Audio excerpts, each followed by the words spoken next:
हमारे चैनल को सब्सक्राइब करें और बेल आइकन दबाएं।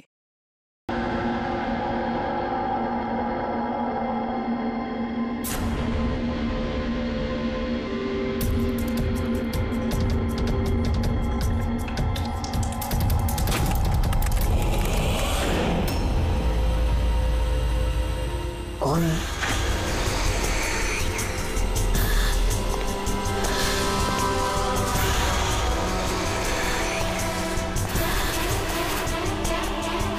कोई है?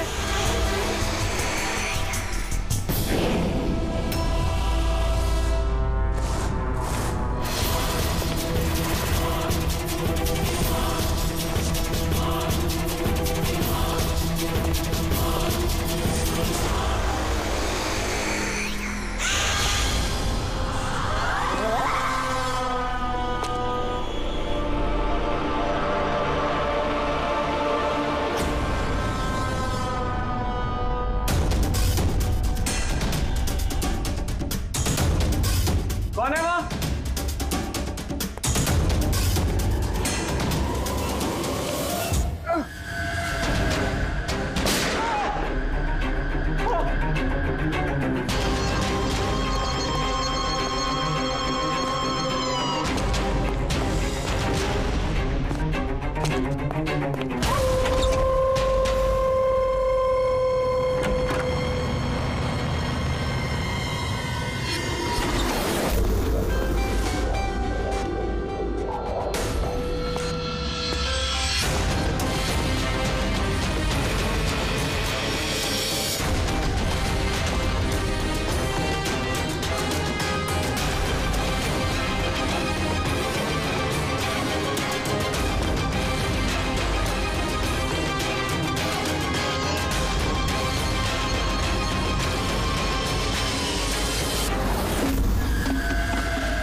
पैर पे भी गोली मारी है, हाथ पे भी।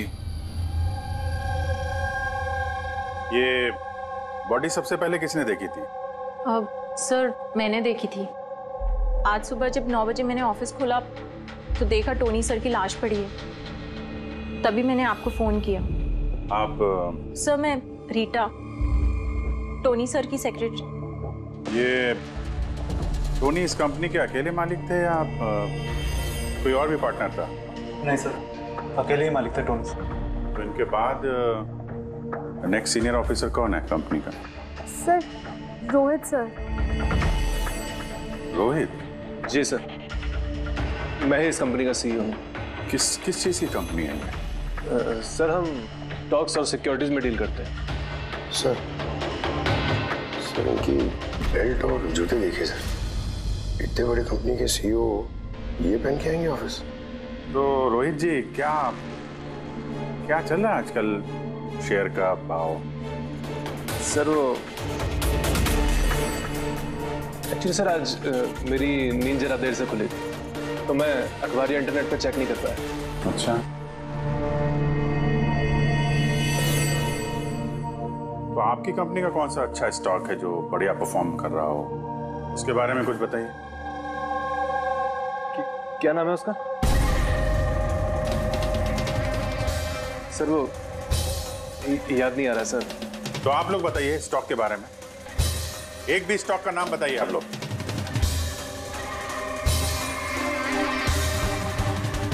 क्या हो क्या रहा है यहाँ पे? हैं?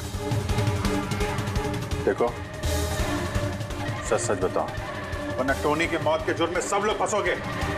सर सच में तो हम में से कोई भी यहाँ पे काम नहीं करता है। काम नहीं करता? क्या मतलब क्या है? मतलब सर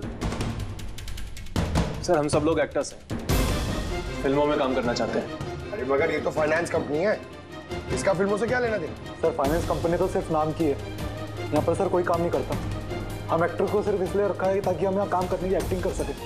मतलब यहाँ काम सिर्फ टोनी करता था और आप लोग एक्टिंग करते थे? एक्चुअली सर, टोनी सर से मिलने दिन में बहुत सारे क्लाइंट्स आते थे। हमारा काम बस इतना होता था कि उन्हें दिखाना कि ऑफिस में बहुत काम हो रहा है। ये टोनी क्या काम करता था? किस चीज़ की मीटिंग होती थी यहाँ पे? सर, उनकी जो भी मीटिंग्स होती थी वो उनके केबिन के अंदर होती थी। अब वो क्लाइंट्स के साथ क्या बातें करते थे वो हम में से किसी को नहीं पता सर। और कब से चल रहा है ये सब? सर पिछले 2 हफ्ते से। कमाल है, एक नकली कंपनी जहाँ पे नकली काम होता था, उसके मालिक का खून हो जाता है, वो भी इतनी बेरहमी से। समझना पड़ेगा एग्जैक्टली यहाँ पे हुआ क्या था।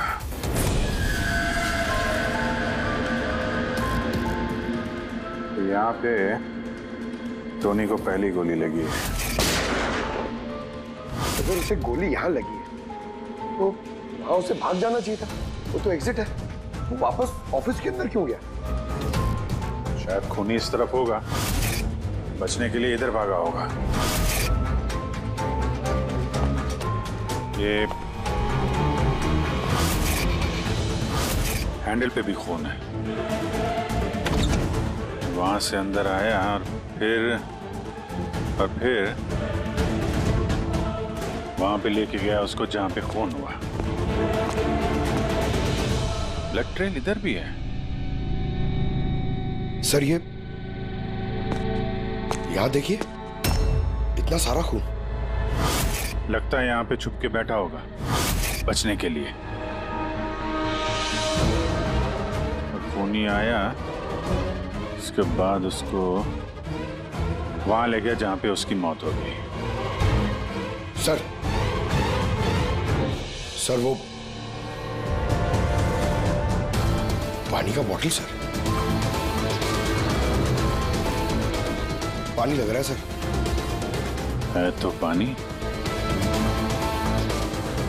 बॉटल में खून। बॉटल हाथ में थी या उससे मारा?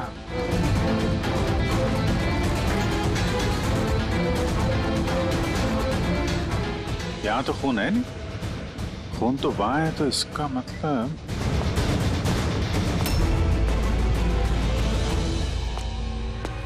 खून यहाँ पे है तो शायद ये बॉटल यहीं होगी। यहाँ पे छुपा होगा तो बॉटल हाथ में ली होगी बचने के लिए। यहाँ वहां जाते समय गिर गई। यहाँ पे भी खून, वहां से आया तो इस पे हाथ लगा और सर हाँ, यहाँ तो ब्लड ट्रेल है।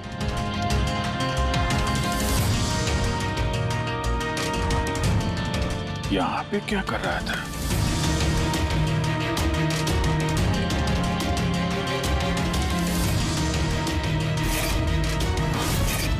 यहाँ पे पंजे का निशान है, यहाँ भी खून है, यहाँ भी पंजे का निशान है। कुछ पकड़ रहा था या फिर? अरे क्या? ठीक हो? हाँ सर। गन छुपा के रखी है अंदर। शायद इसी को ढूंढने आया होगा, लेकिन इसके पहले गन तक पहुंचता खूनी पहुंच गया इसके। मगर सर ये ऑफिस में उसने गन क्यों छुपा के रखी? ऑब्वियसली उसकी जान को खतरा होगा।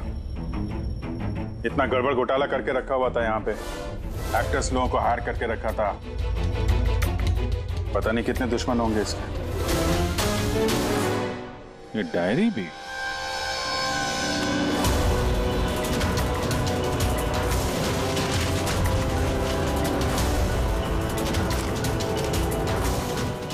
कोड जैसे लग रहा है ना सर? कोड वर्ड में लिखा है और डायरी को छुपा के रखा था। जरूर इसका टोनी के मौत के साथ कोई ना कोई कनेक्शन है।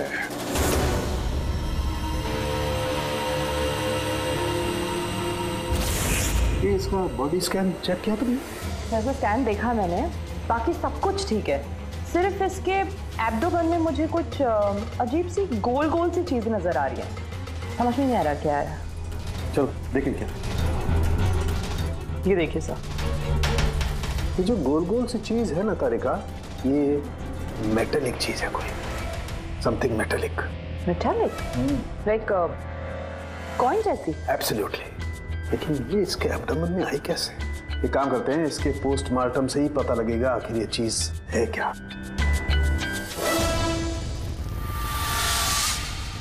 यस के टोनी के पेट में से ये 5 सिक्के निकले। बॉस, मैंने इन सिक्कों के बारे में पता लगाया। ये सिक्के किसी भी देश की ऑफिशियल करेंसी नहीं है। मगर सर, कोई अपनी मर्जी से ये सिक्के क्यों खाएगा? शायद खूनी ने टॉर्चर करने के इरादे से टोनी को मजबूर किया होगा ये सिक्के निकलने के लिए। कोई ना कोई कनेक्शन तो है इस सिक्कों का इस केस के साथ। ये जो टोनी के नकली एम्प्लॉइज हैं, इनसे पूछते हैं। तो बताइए, आप में से किसने ये कॉइन्स देखे टोनी के पास? नहीं सर, किसी ने नहीं। सर याद कीजिए, जोर डालिए अपने दिमाग पर, बताइए। टोनी का खून किसने किया? आप दोनों कौन? मैं दीनानाथ और ये शेखर। मैंने यहाँ फोन किया था। ऑफिस जाकर पता चला कि टोनी का खून हो गया। आप लोग कैसे जानते हैं टोनी को? मैं उससे सेट कॉइन्स खरीदता था। Set coins? ये है क्या एग्जैक्टली? सेट कॉइन एक ऑनलाइन करेंसी है। इसका व्यापार ऑनलाइन यानी इंटरनेट पे होता है। जैसे गोल्ड में और शेयर मार्केट में लोग इन्वेस्ट करते हैं, वैसे इसमें भी करते हैं। बस अंतर यह है कि ये फिजिकल फॉर्म में नहीं होता, गोल्ड कॉइन की तरह, है ना? नहीं सर, होता है ना। जैसे गोल्ड कॉइन होता है ना, वैसे ये कॉइन भी बाजार में मिलता है। टोनी उन चुनिंदा लोगों में से था जो इनका व्यापार करता था। एक मिनट दीनानाथ जी, क्या ऐसी कॉइन्स आपने खरीदी थी टोनी से? हाँ सर, मैंने ऐसे ही 10 कॉइन्स खरीदे थे। और एक कॉइन की कीमत 3 लाख रुपए थी। ये देखिए। माय गॉड, ये तो ठीक वैसे ही है सर। सर, आप लोगों को तो अंदाजा भी नहीं होगा कि ये कॉइन्स खरीद के कितने लोग करोड़पति बन चुके हैं। इनकी कीमत भी दुगनी हो चुकी है। मैं तो और भी खरीदना चाहता था। शेखर को बुलाया था ताकि ये भी इन्वेस्ट करे। दीनानाथ जी, आपके साथ धोखा हुआ है। जी हाँ, ये जो सेट कॉइन्स है ना, ये इंटरनेट करेंसी, ये सोने के सिक्कों की तरह बाजार में नहीं मिलती। आपके साथ झूठ बोला टोनी ने। मेरे सारे पैसे डूब गए। इन कॉइन्स की कोई कीमत नहीं रही। दीनानाथ जी, इस टोनी की जैसे 420 दुनिया में बहुत है जो खुद के फायदे के लिए आप जैसे लोगों को फंसाते हैं। काश अपने पैसे इन्वेस्ट करने से पहले आपने थोड़ी जांच पड़ताल की होती। अच्छा हुआ मैंने पैसे इन्वेस्ट किए, वरना मैं भी लूट जाता। मेरी बेटी की शादी कैसे होगी? मैंने अपनी सारी जमा पूंजी इसमें लगा दी, अपने प्रोविडेंट फंड्स के पैसे भी। सर, लगता है टोनी ने जानबूझ के थोड़े ज्यादा उम्र वालों को ही अपना निशाना बनाया है। उन्हें टेक्नोलॉजी और इंटरनेट के बारे में ज्यादा जानकारी होती नहीं है। हाँ सर। सर, कहीं ऐसा तो नहीं कि जिन जिन लोगों को टोनी ने धोखा दिया है उनमें से किसी ने टोनी का खून कर दिया? हो सकता है दया, बिल्कुल हो सकता है। टोनी के इस खूनी तक पहुंचने के लिए हमें पहले ये पता लगाना चाहिए कि टोनी ने कितने सारे लोगों को ये सेट कॉइन्स को लेकर फंसाया है। और फिर ये भी जानना बहुत जरूरी है कि टोनी के पेट में ये सेट कॉइन्स गए कैसे। सर, मैंने इस टोनी का पूरा इतिहास चेक किया। उसके पास कई नकली आईडी कार्ड्स थे। उस पर अलग अलग एड्रेसेस, अलग अलग फोन नंबर्स। सर, हमें तो ये भी नहीं पता है कि टोनी उसका असली नाम है भी या नहीं। और फिलहाल तो हमें ये भी नहीं पता सर कि ये सारे जुर्म उसने अकेले किए हैं या कोई पार्टनर भी है उसका। यानी जो कोड क्रैक हो जाए ना, वो कोड जो टोनी के ऑफिस वाले डायरी में मिला था, बहुत सारे सवालों का जवाब मिल जाएगा। सर, एक कोड क्रैक करने वाले एक्सपर्ट को हमने कांटेक्ट किया है।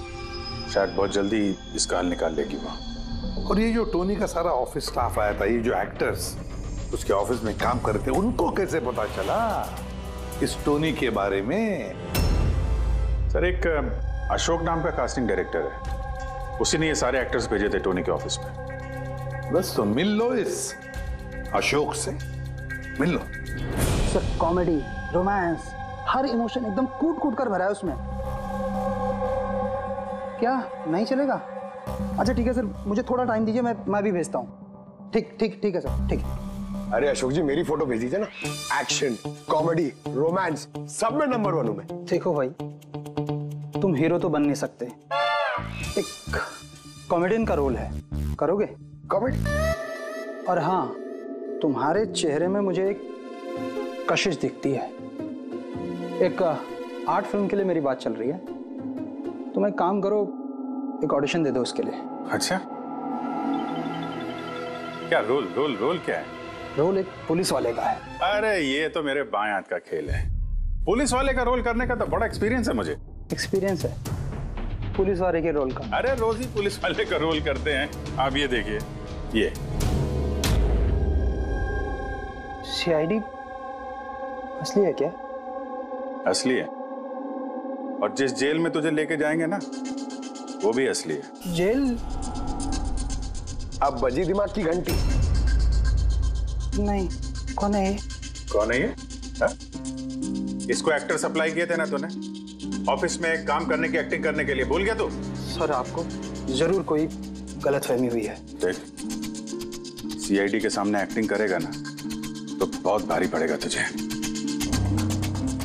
यही 11 एक्टर भेजे थे ना तुमने टोनी के पास? हाँ याद आया, भेजा था मैंने, लेकिन सर काम करने की, एक्टिंग के लिए नहीं भेजे थे, बल्कि टोनी ने मुझसे ये कहा था कि वो एक शॉर्ट फिल्म बना रहा है और उसको कुछ स्ट्रगलिंग एक्टर चाहिए। जो एक्टर तूने भेजे थे ना, उसका इस्तेमाल करके उसने बहुत बड़े घपले किए हैं। सर ये बात मुझे कैसे पता चलेगी? सर पूरे 12 में से किसी भी एक्टर ने मुझे ये बात नहीं बताई सर। 12? सर उसकी ऑफिस में तो 11 लोग थे, ये 12वां कहां से आ गया? अच्छा, वो जो एक्टर भेजे थे उनकी लिस्ट दिखाना जरा। जी सर।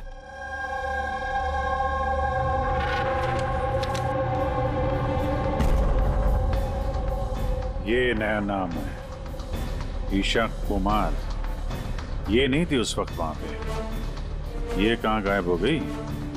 सर इस केस में सवाल ज्यादा है, जवाब कम है, और वो कोड भी क्रैक नहीं हुआ अभी तक।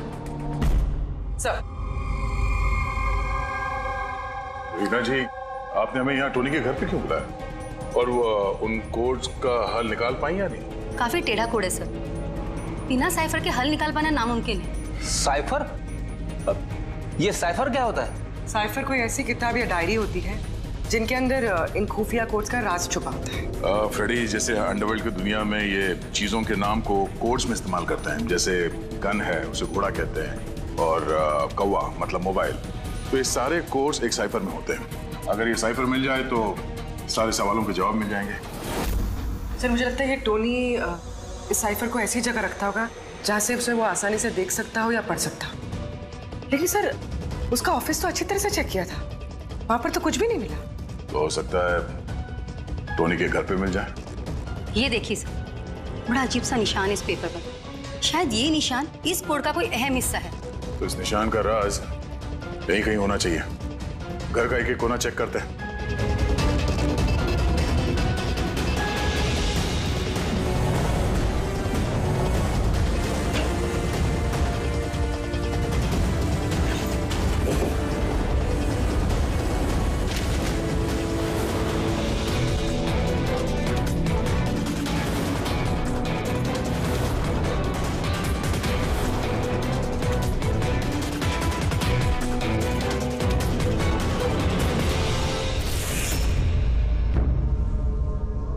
रीना जी, ये देखिए, इस किताब में भी ठीक वैसा ही निशान है।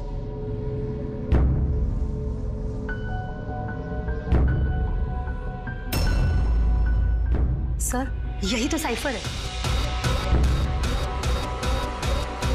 ये देखिए, इस पेज पर सिर्फ 7 सेंटेंसेस हैं और इसके हर सेंटेंस के फर्स्ट वर्ड को हम हाईलाइट करके देखते हैं।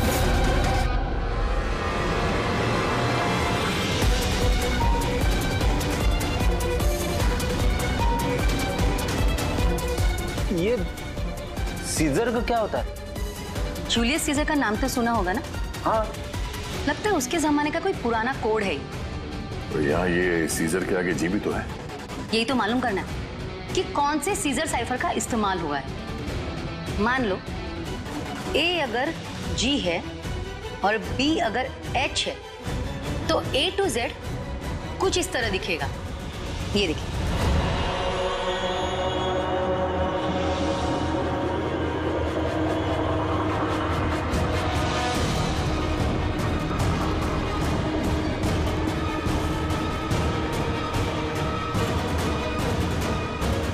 ये हो गया। अब हम इसे फॉलो करके देखते हैं कि हमारा कोड का मतलब क्या है। और हमारा पहला कोड है SUNGTQASGX-10। अब हम इसे मैच करके देखते हैं। SMUONHAN।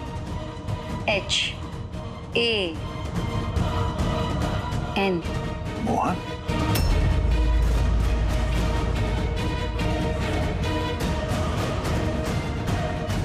आपके पहले कोड का मतलब है मोहन कुमार 10।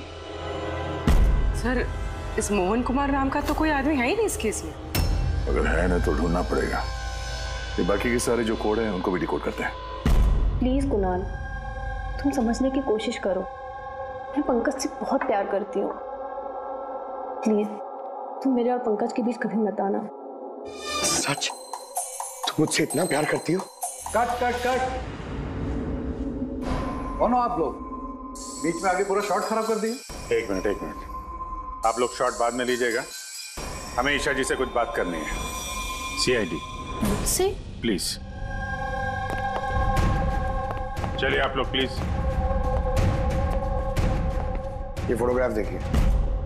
टोनी, इसे पहचान दिया आप? इसका खून हो गया। क्या? मगर कैसे? ज्यादा ओवर एक्टिंग करने की जरूरत नहीं है, कैमरा ऑफ है। तुम बताओ कैसे खून हुआ इसका?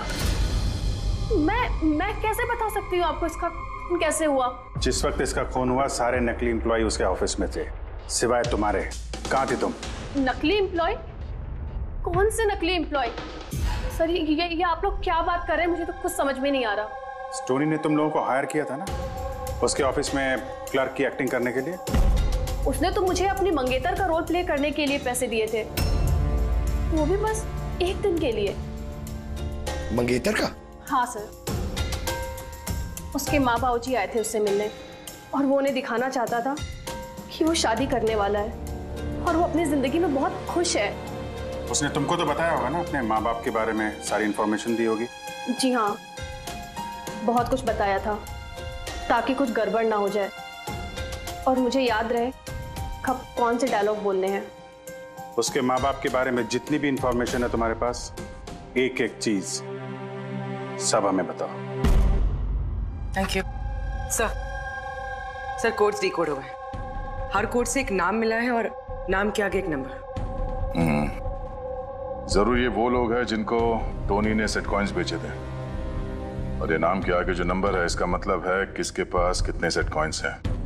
जैसे ये मोहन ने ये 10 सेट कॉइन्स खरीदे थे, चिराग 6, विजय कुमार 8, एक्सेट्रा एक्सेट्रा। मतलब खूनी इनमें से ही कोई एक है? लगता तो ऐसे ही है। इन सारे बारातियों को ब्यूरो में बुलाओ सेट कॉइन्स के साथ। सर, मैंने टोनी को नहीं मारा। आपने मुझे बताया तब तो मुझे पता चला कि टोनी का मर्डर हो गया। कल रात तुम कहाँ थे? कल रात मेरे सर में दर्द था तो मैं कल रात 10 बजे ही सो गया था सर। अच्छा, और कौन है आपके घर में? मेरे घर में बस मैं हूँ सर, और मेरा एक बेटा है जो विदेश में नौकरी करता है। मैंने तो अपने रिटायरमेंट फंड के 15 लाख लगाए थे इसमें। अब मुझे ये समझ में नहीं आ रहा है ये मुझे कैसे वापस मिलेंगे। गन रखते हो ना तुम? सर, मेरी गहनों की दुकान है, सिक्योरिटी एंड प्रोटेक्शन के लिए मुझे अपने पास गन रखनी पड़ती है सर। सर, सब कुछ तो आपको बता चुका हूँ, अब मैं आपको और क्या बताऊँ? जब तक खूनी पकड़ा नहीं जाता हम तो सवाल पूछेंगे। इस डायरी में उन लोगों के नाम लिखे हुए हैं जिन्होंने उससे वो कॉइन्स खरीदी थी, सेट कॉइन। उन लोगों के नाम और जितने भी कॉइन्स खरीदे थे वो सब पूरा का पूरा रिकॉर्ड इसमें है। और इसमें जो जानकारी है उससे हम ये पता लगाएंगे कि आखिर आप लोगों में से वो खूनी कौन है। किसने कितने कॉइन खरीदे, इससे ये कैसे पता चलेगा खूनी कौन है? आसान है। खूनी ने अपने कुछ सिक्के गुस्से में आकर टोनी को निगलवा दिए। अब इस बही खाते के हिसाब से जिसके पास भी कम सिक्के निकलेंगे वही हमारा खूनी है।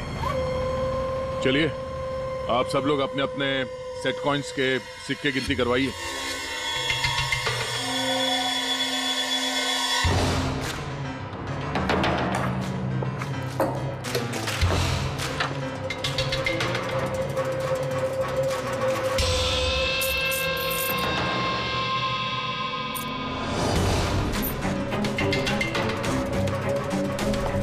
सर, सारे के सारे कॉइन्स हैं, एक भी कम नहीं। कोई भी कम नहीं? ये कैसे हो सकता है? अब तो यकीन हो गया ना आप लोग को कि हम निर्दोष हैं? अब ये क्या कहानी है सर? अगर ये सारे निर्दोष हैं तो फिर गुनहगार कौन है? ये तो अब टोनी के माता पिता ही बताएंगे। नहीं, ये नहीं हो सकता। हमारा बेटा नहीं मर सकता सर। आपको जरूर कोई गलतफहमी हुई है। हमारा बेटा तो अपने ईमान का इतना पक्का था कि वो किसी का 1 रुपया भी ना ले, और आप कह रहे उसने लोगों को ठगा है। मैं जानता हूं ये किसी भी माँ बाप के लिए सुनना आसान नहीं है, पर क्या टोनी की किसी के साथ कोई दुश्मनी थी? हाल फिलहाल में कोई लड़ाई झगड़ा हुआ हो? कैसा झगड़ा सर? वो तो इतना बिजी रहता था कि उसे हमसे मिलने का भी समय नहीं होता था। 3-3, 4-4 महीने बाद घर आता था वो। मिलने नहीं आता था? मतलब कि उसने कई जगह पर अपने ऑफिस खोल रखी थी। कहाँ और कहाँ पे ऑफिस था इसका? दिल्ली, पुणे। जिस शहर में ये टोनी रहा है कुछ ना कुछ घपला तो जरूर किया होगा उसने। कुंडली निकालो इसके पिछली जिंदगी की।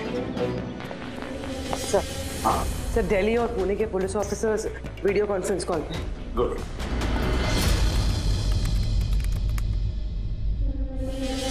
सर, इस स्केच को देखिए सर। टोनी से इसकी शक्ल मिलती है। इस आदमी के खिलाफ 2 साल पहले यहाँ दिल्ली में FIR दर्ज हुई थी। कई लोगों के साथ में चिट फंड में इसने घोटाला किया था, लेकिन सर इसका नाम टोनी नहीं बल्कि अमर है। सर, यहाँ पर उसका नाम प्रशांत था। पिरामिड स्कीम के नाम पर उसने लोगों को बड़े बड़े सपने दिखाए और कई लोगों के पैसे खा गए। बहुत लोगों ने उसके खिलाफ कंप्लेंट भी दर्ज की है। सारे शहरों में यही कारनामा किया सर इसने। एक शहर से बेईमानी का पैसा इकट्ठा करके दूसरे शहर को रवाना हो गया किसी और को टोपी पहनाने। इसका मतलब है इस टोनी के दुश्मन सिर्फ इसी शहर में नहीं बाकी शहरों में भी हैं। तो खूनी में से कोई हो सकता है। मतलब सर, हर शहर से ऐसे लोगों की लिस्ट निकालनी पड़ेगी जिनके साथ धोखा हुआ है। सर, यहाँ पर उसके खिलाफ कल्पेबल होमिसाइड की केस भी है। ये आलोक नाम के आदमी के उसने पैसे खा लिए थे। वो सदमा वो आदमी बर्दाश्त नहीं कर पाया, इसलिए उसने सुसाइड किया। तो टोनी को मारने का सबसे बड़ा मोटिव तो आलोक के किसी करीबी के पास है। ना तो उसने सिर्फ पैसा खोया बल्कि अपने किसी करीबी को भी खोया है। हाँ, आलोक, पुणे।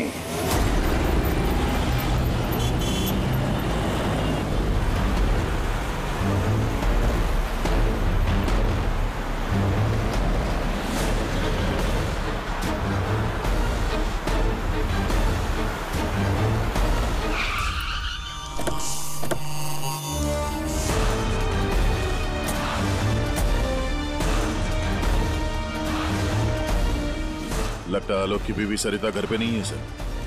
हाँ गया, आज सुबह से नहीं है। आज का पेपर और दूध।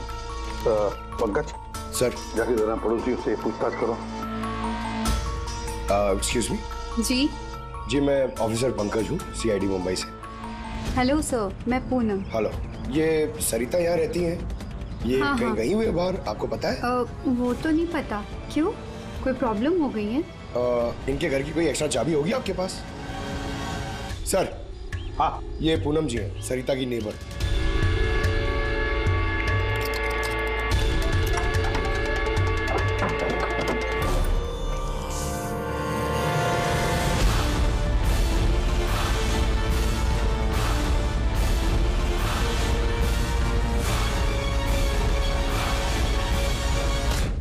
जिस तरह से घर के अंदर ये सामान बिखरा पड़ा है, ऐसा लगता है कि कल रात यहाँ पे कुछ हुआ था। हुआ तो था जरूर दया, कुछ न कुछ तो हुआ था। ये देखो, खून के निशान, ऐसे लग रहा है जैसे किसी को घसीट के यहाँ से ले जाया गया। सर, कहीं किसी ने सरिता का किडनैप तो नहीं कर लिया?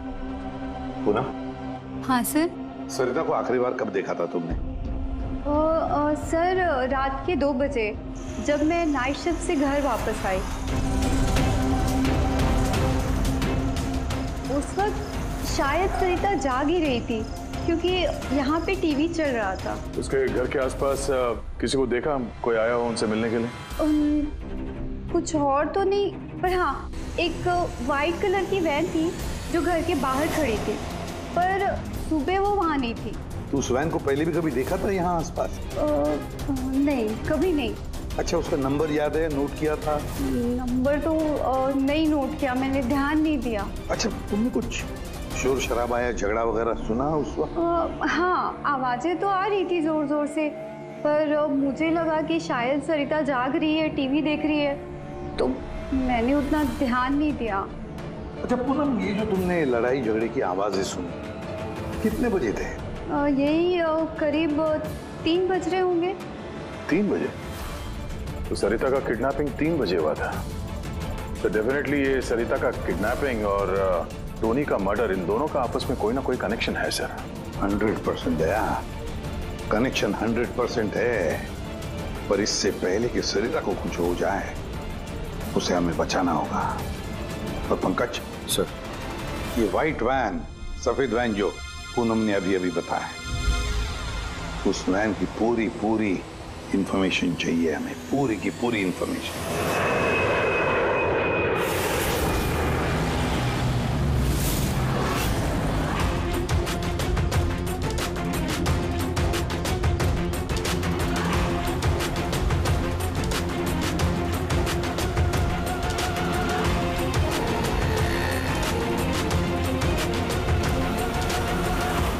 सर, यही रास्ते से वो व्हाइट वैन क्रॉस हुई थी। ये रास्ता तो आगे हाईवे नंबर 15 से जाके मिलता है। कहीं ऐसा तो नहीं कि किडनैपर्स इस सरिता को शहर से बाहर ले गए हो? सर नहीं सर, क्योंकि वो आगे जो टोल नाका है उसमें गाड़ी क्रॉस नहीं हुई है। तो फिर जरूर किडनैपर ने सरिता को टोल नाका और सिग्नल के बीच में कहीं छुपा के रखा। तो सर, इस सिग्नल और टोल के बीच में कोई तो रास्ता होगा जो अंदर जाता है, और शायद किडनैपर्स का अड्डा वहीं कहीं आसपास होगा। हाँ, चलो देखते हैं कोई रास्ता है क्या।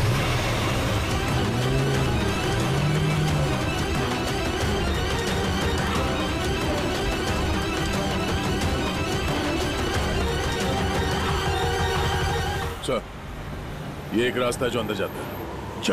चलो देखते हैं।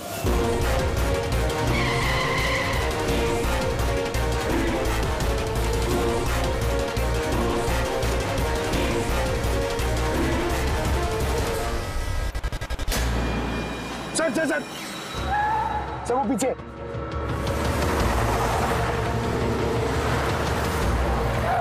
ये देखिए सर।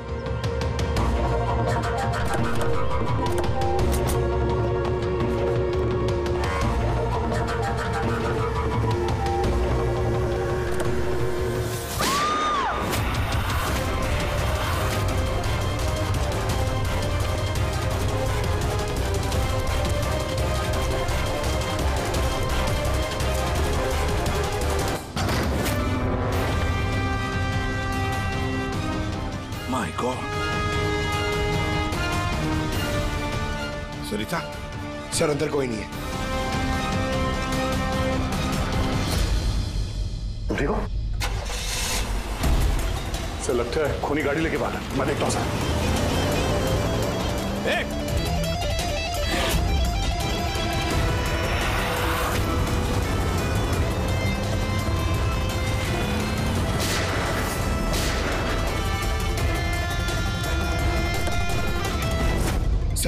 एम्बुलेंस आ रही है। सरिता, ये बताओ किसने किया ये सब? उसने मेरी आंखों में पट्टी बांध रखी थी, इसलिए उसका चेहरा भी नहीं देख पाई मैं। नहीं सर, निकल गया, गाड़ी का टायर पंचर करके गया वो। Damn it। सरिता बताओ क्यों किया होगा ये सब उसने? सर उसको मेरे पति आलोक का फाइनेंशियल रिकॉर्ड चाहिए था, पता नहीं क्यों। पर तुम्हारे पति आलोक अब इस दुनिया में नहीं रहे ना? हाँ सर, उन्होंने आत्महत्या कर ली थी क्योंकि किसी फ्रॉड ने उन्हें धोखे से लाखों रुपए लूट लिए।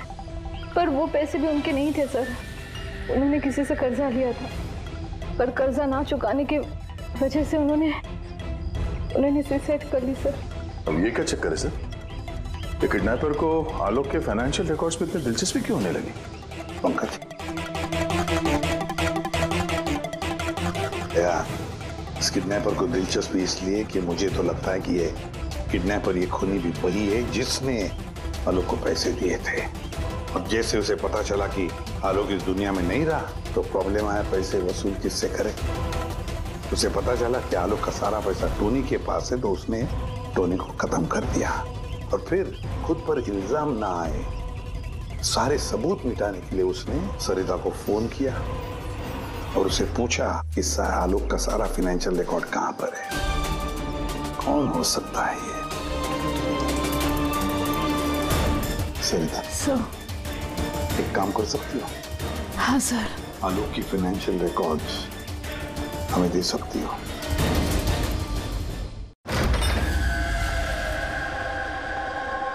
माय गॉड,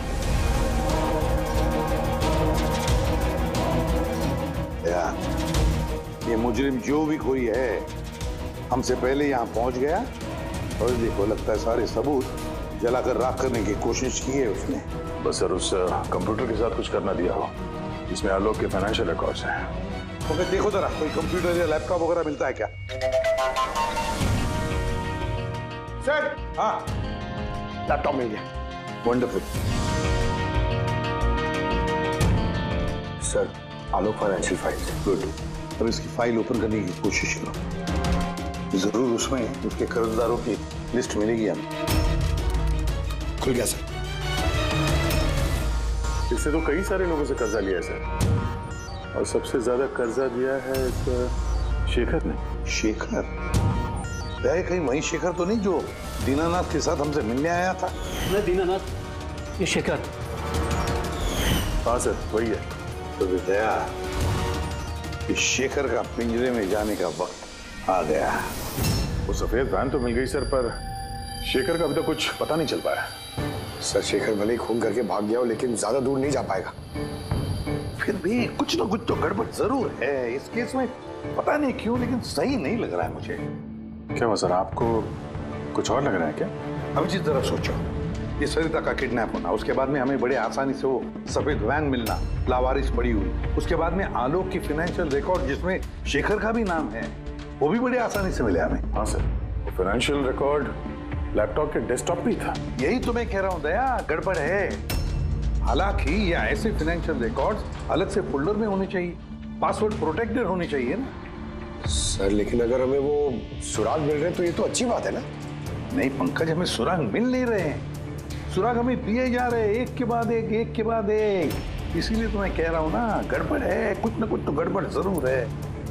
हमें गुमराह करने की कोशिश हो रही है। टोनी के बारे में आपको जो कुछ भी याद है जरा डिटेल में बताइए। बात करने में, लोगों को बड़े से बड़े सपने दिखाने में बहुत अच्छा था ये टोनी। ऐसे किसी से घुल मिल जाता था केवल 2 मिनट में कि जैसे आपको लगे कि दुनिया में उससे अच्छा आपका कोई दोस्त है ही। और हाँ सर, आलीशान पार्टीज वगैरह रखी थी उसने अपने इन्वेस्टर्स के लिए। उन पार्टीज की तस्वीरें हैं आपके पास? सर, हाँ सर, पूर्वी ने ये फोटो भेजी है, सस्पेक्ट के घर से मिली है। अच्छा, तो ये है वो इस पूरे खेल के पीछे। मतलब शेखर भी इसी के कब्जे में होगा सर? इसका फोन ट्रैक करो, शेखर की जान को खतरा है, शेखर को बचाना होगा।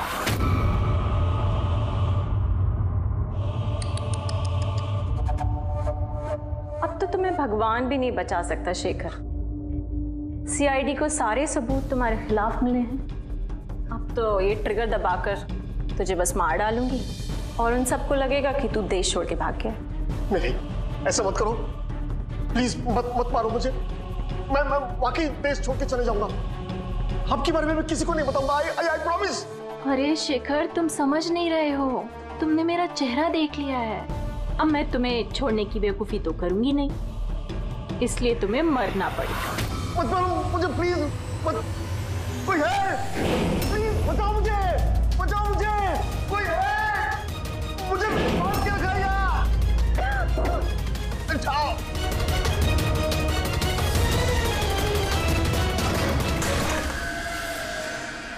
उठ उठ।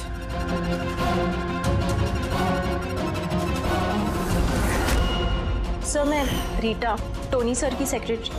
तुम्हारा चेहरा तो हमने भी देख लिया था मिस रीटा।